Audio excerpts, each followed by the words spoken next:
decisions based on whims or ordinary things. And we collect information on a regular basis all the time. And we are driven by data. You know, we are intelligence-led in the decisions we make. There's something in the security sector we call a threat profile. Threat profile is when we wake up in the morning, and most of these gentlemen who are standing before you here, we start interactions from as early as sometimes 4 a.m. in the morning or 3, or sometimes depending on what the night has thrown to us, we are awake all night. We look at what are the major threats we are facing as a country, and we start working on them. And we have a threat profile where you look at, you know, Al-Shabaab is now giving us problems, blah, blah, they're targeting this, they're doing this, and so on. Then you go all the way from number 1 to whatever number, as it were. Your deployment and your focus, or if you're going to follow somebody, it is because you believe that in that threat profile they rank very high. I've said this before when I was called to Parliament one time. Some of those individuals who are saying that the police are after them or they are threatening them, in the threat profile between number 1 and 500, they are not there. Which means there are people, even a cockroach cannot spend time thinking about, because you see, they are no threat to anybody. They are doing their job as politicians. They are talking. Even what wanaongea. And then talking is not a threat, because you see, that is what they are paid to do. Because if you are a politician, your practice is in kuongea. Which means as you talk around, even a lizard passing around is not worried about you. So why should Imbowa deploy police officers after you? You are not a threat to anybody. In fact, if anything, you're only a threat to yourself. You're not a threat to anyone. So I don't understand who those people are, who are claiming that their lives are in danger. But anyway, the truth of the matter, and many of them,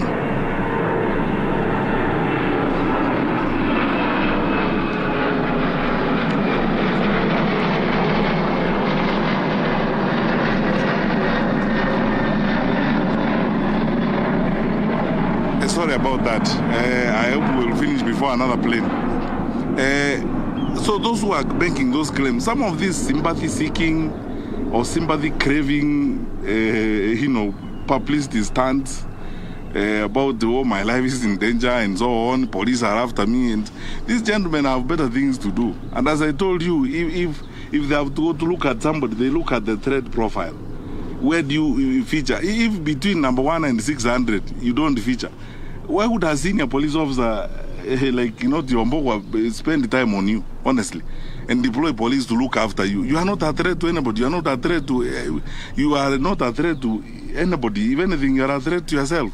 So why would we now say you put police officers behind you and so on? So people keep making all these silly claims around. But anyway, anytime anybody has come up and said, I have a problem, and genuinely there is a problem, the Inspector General has always deployed. In fact, even this morning I was meeting some observers who were asking me, oh, you know, there are political leaders who are saying they need more security. Anyone who has walked up to the Inspector General Police or any of his structures and requested for additional security will get it. And let me repeat it here again today.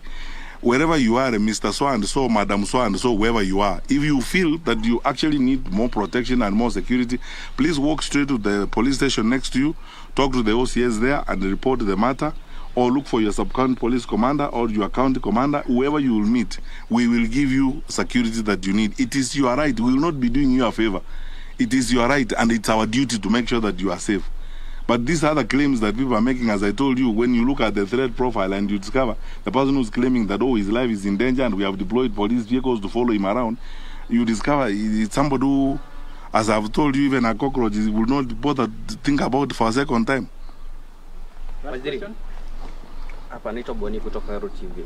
Ningependa kujua shughuli ya upelelezi ya wale majamaa walishikwa kule Eldoret, kama unasambaza vikaratasi vya uoga imefikia wapi? Alafu nyingine sema kwamba serikali ifanye mambo kwa giza. Lakini kwangu hivi ni kuna giza pale. Kuna wale majamaa wa Venezuela walishikwa, alafu ajeka akaongea na waandishi wa habari akasema kwamba shughuli imesuluhishwa na mambo yamekuwa sawa sawa. So sijui ili suluhisho vipi? Tunapenda kujua. Alafu la mwisho kuna DPP nyumba yake imerudi vya asubuhi, na inasemekana kwamba ni kwa sababu alikuwa ametoa alikuwa ameelekeza kwamba Junet na kina Joe wachunguzwe kwa ile video ya naibu wa rais. Sijui ni hali ya kuonewa mavipi? Unajua sasa, now that is where we part ways, because you know security matters, you cannot subject them to propaganda, you know, and gossip and all those kinds of things. First of all, as a rule of thumb, I tell you, my brothers and sisters, you know this for a fact. You also want a responsible Minister of Interior in your country. When investigations are going on, as a rule of thumb, and our DCI is here, we have agreed in the security sector. We don't run sideline commentaries when investigations are going on, because then we interfere with the work of the officers who are, doing the investigations. The matter of the rivulets, some investigations are going on. We've already taken some people to court, and we are continuing to look for more information so that we get to the very bottom of the matter. But the process of punishment has begun. We will present the information we have, and our officers will present the information they have, and then the courts will decide who is right and who is wrong. And I don't want to comment more about that. On the matter of the Venezuelans, these are two independent institutions. You forget one thing. The Office of the Inspector General of Police under the law is an independent office, and the IEBC is an independent institution. The two institutions come together and look at an issue like the one of the consultants or people who have been hired to do the work they are doing.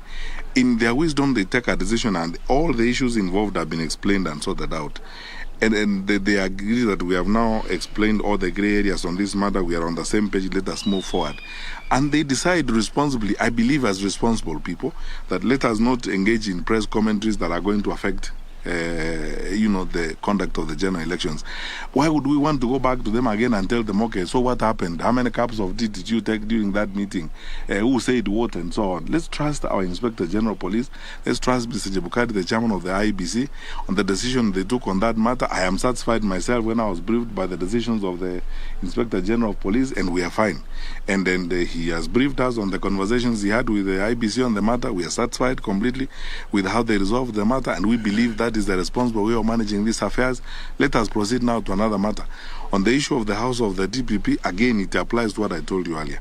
I don't want to make sideline comments now when a matter as sensitive as that has happened. Now, you already have jumped to conclusions before investigations are done. Now, my brother, if we go that way, we will hurt ourselves. Let us always be focused. When something has happened, we have competent officers, we have competent teams. They come up, they investigate the matter, wanachunguza, wanatafuta ukweli mahali huko. Kama kuna ushahidi wa kutosha, mambo fulani yamefanyika, wahusika wanapatikana, alafu wanapelekwa kotini. Tunataka kufuata sheria na tunataka kuishi kisheria vile tunatakiwa kuishi.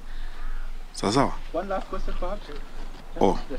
Bwana Waziri, I'm Bruhan Makom from Petroleko. You're on record telling chiefs that they must follow the direction that the president has given. And you've also been publicly campaigning for Odinga.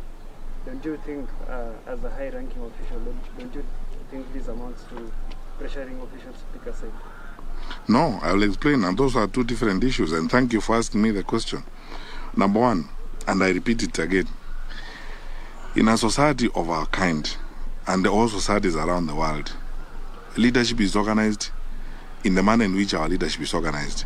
Can you imagine a case where the president says one thing and the minister says another and the inspector general says another? We don't want chaos in our society. In the security sector, when it comes to policy and implementation of government policy, we queue behind the president. That's what I've told chiefs. If the president says 100% transition from primary to secondary, and I want every child in school, how can you not do it in your location when you are a chief and the president has said that? If the president has committed himself, even at the UN, on goals that we must meet on this FGM thing, how can you tell me as a chief that you're not going to go around the villages to fight FGM, because that is what the president has said and that is what national government has committed itself to? So this is what we must do, and I will repeat it again. Now and any time in my life, even when I am not Minister for Interior, I would wish that the next Minister of Interior also lives that way. Organizes the national government infrastructure to queue behind the president and national policy. That is how we manage the country. Because imagine a case where the president says, we are going to work with the Ministry of Education to fight examination cheating. Then tomorrow the chiefs say, no, we are not going to do that kind of thing. What kind of country are you going to have? So that is what I meant when I tell chiefs, and I tell them even to this day, on national policy, and when the president takes a decision on the matter and the president spells out a position, I am the first to queue behind my president, and I'm followed by my colleagues. That is how it is going to be, and that is how it should be, for us to have an orderly environment.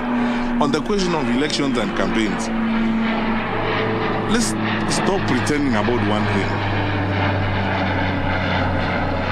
Even the judges of the High Court, the judges of the Court of Appeal and the judges of the Supreme Court will vote. But the matters on which they are voting, some of them may come before them. There is a clear line between my inclination and my responsibility, my obligation and my inclination. All of us here, the way we are seated here, even my colleagues here, I don't know, some of them are Muslims, they go to the mosque on Friday, others are Catholics, they go to church on Sunday, others are Anglicans, they go to church on Sunday, others like me are Seventh-day Adventists, they go to church on Saturday. But when we come to work, we have our obligations. I will not wear the lenses of my religious inclination. I will not wear the lenses of my faith. I will, if you come before me, I will not ask you where you belong to and where you come from. I am not supposed to do that under the law. I have an obligation. I have a legal obligation. So there must be a line drawn between legal obligations and personal inclinations. To pretend here that people do not have any, even our officers, police officers will vote. They have inclinations. They may have preferences. But they know that when they wake up in the morning and they are wearing kofia, kiraoni, na wanabeba bunduki, they are going to work, they are going there to serve every Kenyan. And they will not ask every Kenyan, where did you vote? No, no, no. That's you are not allowed to do. So let us agree on this particular matter. There is a very clear line between obligations and inclinations. And there's nothing wrong with people having, inclinations. That's why we are a democracy. That people have opinions, they have preferences, and no one forces anyone to. You don't have to agree with me. You don't have to I don't have to agree with you. But I can express myself and say, as far as I'm concerned, I think this is the way we should go. That's my opinion. Even in the offices where we work, we have different opinions sometimes on issues.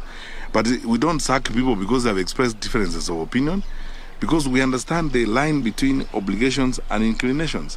And this is what people oftentimes confuse and so on.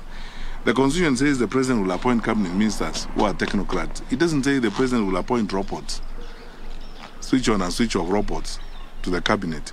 In any case, by the way, some of the politicians who are hypocritically parroting that around the country are the same ones who keep saying perhaps we should have ministers who are elected members of parliament who sit in parliament. So what is what? Because these contradictions sometimes are interesting. Let's be very plain and very clear. I will not lie to you. I have inclinations and I have preferences. But I'll also be very sincere with you. I will deliver on my constitutional obligations without fear or favor. And when it comes to that, I will remove my inclinations and serve every Kenyan as I'm supposed to serve. And I've done that before. And everyone else who's serious has done that before. But let's stop these excuses, saying, oh, you have expressed preferences and so on. We express preferences all the time. That's why you are dressed in jeans and I'm dressed in suits. I mean, that's a different way of looking at things. Thank you. Thank you, guys. Thank you.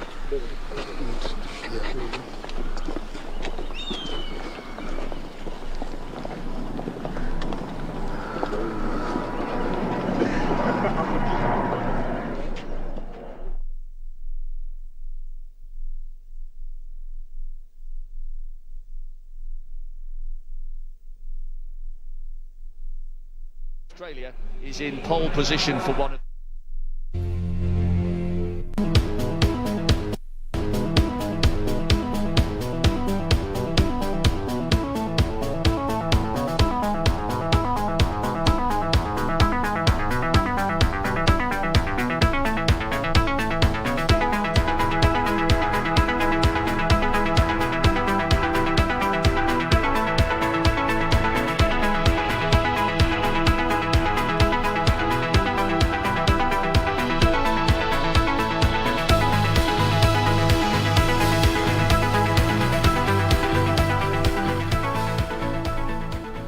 event at those World Championships a couple of weeks ago, but Tapper there on the dip, just beating the athlete that finished 7th at those World